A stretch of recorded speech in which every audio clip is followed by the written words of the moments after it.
So mga papi, this is the Benelli TRK 502X.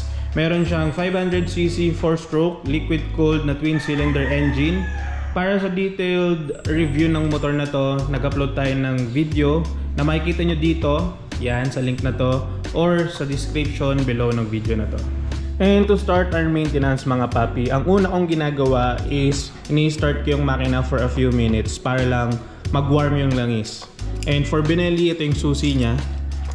Ayan, so i-start natin siya. By the way, cold start siya. So ito yung tunog niya.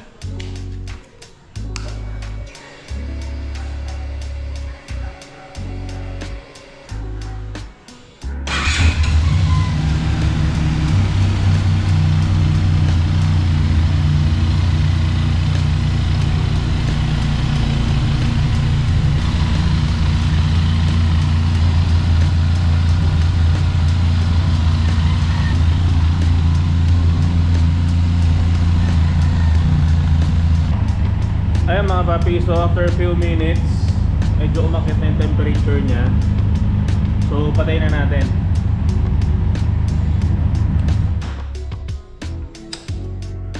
So dito sa ilalim ng makina niya, meron siyang skid plate na hindi naman requirement pero pwede niyong tanggalin yan. So ako tatanggalin ko yan. Meron lang siyang 4 na tornilyo. Ayan, 1, 2, tapos dito 3, 4. Para hindi lang messy. Kasi pwede nyo naman siyang i-change oil na hindi siya tinatanggal. Pero kasi dito sa may oil filter, kung makikita ninyo, pag tinanggal nyo, may langis yan. So papasok siya dun sa may loob ng skid plate.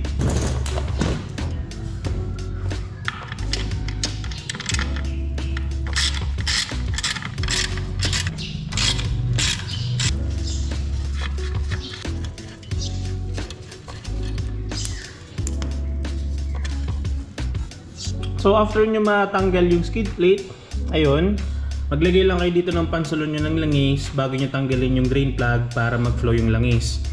Pero before we proceed, what I like to do is punta kayo dito sa kabila.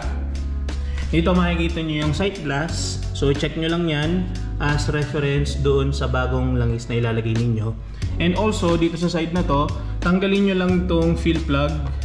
Ayan, para lang may airflow yung langis nyo kapag nag-drain kayo ng oil. So yun nyo lang siyang ganyan. Now for the drain plug, gagamit lang tayo ng 19mm socket.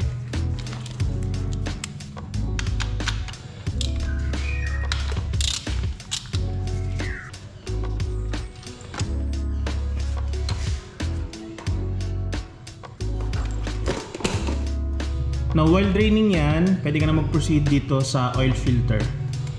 Now for the oil filter, normally hand tight lang siya, so dapat matanggal siya ng kamay. Pero in this case, gagamit tayo ng oil filter socket.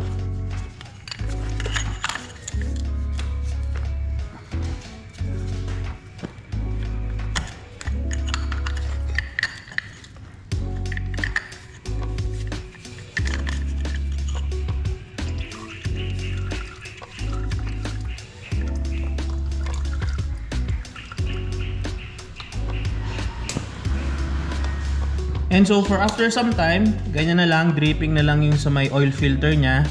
I-install na natin yung bagong oil filter. And we will be using Wix W10489A.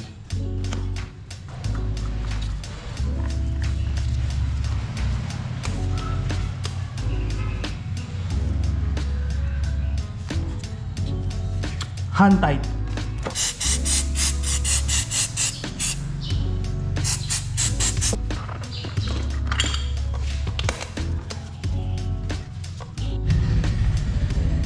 Then for the drain plug, meron siyang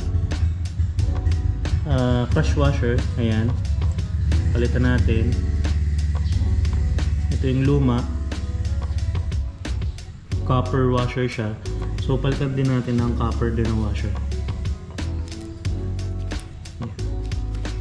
Now after mailagay yung oil filter, it's time na ibalik na natin yung drain plug. So ito yung drain plug niya, kasama yung bagong copper washer. Lagyan na natin.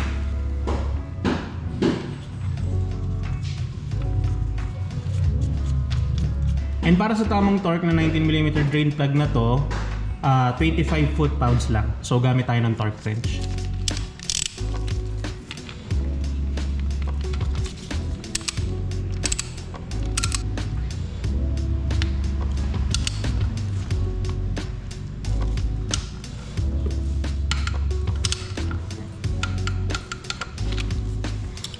25 foot packs.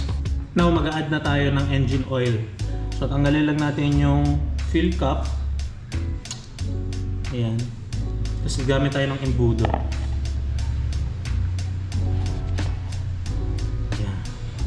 Gagamit tayo ng Shell Advanced Long Ride. This is a 10W40 fully synthetic motorcycle engine oil na rated siya SPISN GASO-MA2. Ayan. So, ang oil capacity nito is 3 liters. So, sakto. Meron tayong 3 liters dito.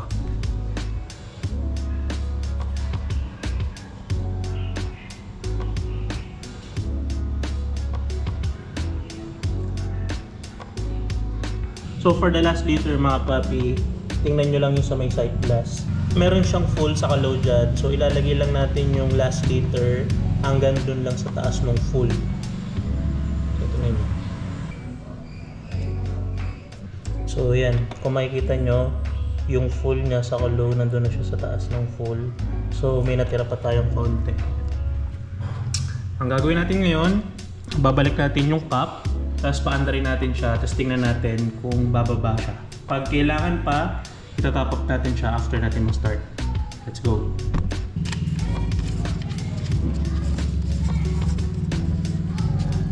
So ngayon, paandarin ko na siya. Tingnan nyo, bababa yung lungs dyan.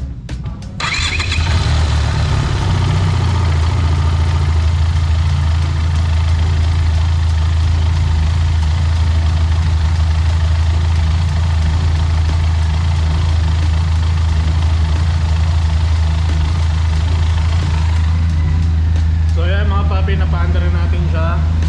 Check nyo lang yung dash kapag may check engine lights. So dito, meron siyang neutral, meron siyang ABS, which is normal yan kasi hindi pa umaandar yung bike. Pero pag umaandar yan, eventually mawawala na rin yan.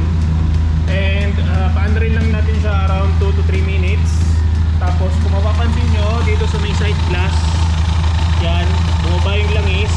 So later, after 2 to 3 minutes, papatayin natin yung makina, tapos titingnan natin kung nasaan yung level niya. So yun mga papi, update. After about 2 to 3 minutes, pinaandar natin yung makina niya. Tapos ngayon pinatay na natin. At kung makikita natin, nandito yung langis niya just above yung low. So ngayon ang gagawin natin, ilalagay na natin yung natitira dun sa bote.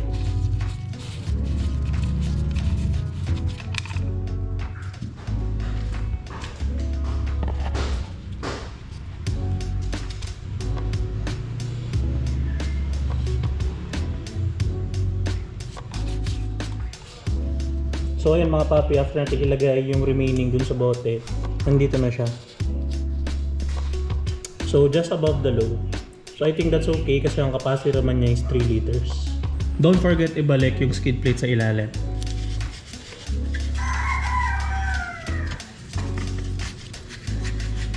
So yun, basically mga papi, napalitan na natin yung oil sa oil filter ng TRK 502X. So yun naman, as extra maintenance, lilinisin natin yung kadena niya.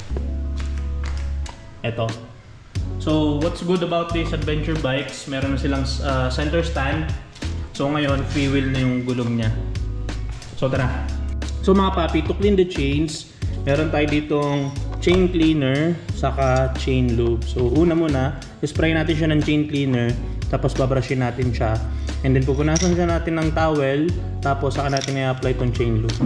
So tignan nyo kung paano ko gagawin.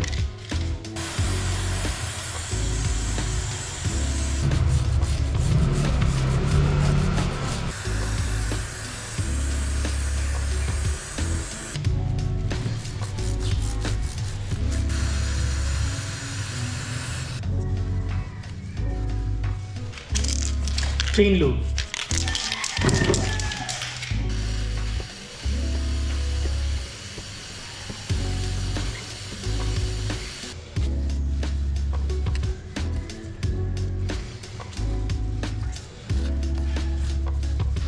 So yung mga papi, ganun lang maglinis at mag-lube ng chains ng Benelli TRK 502X. So I hope may natutunan kayo sa video na to, and see you guys on the next video. This is Optimum PH signing off. Let's go. Peace.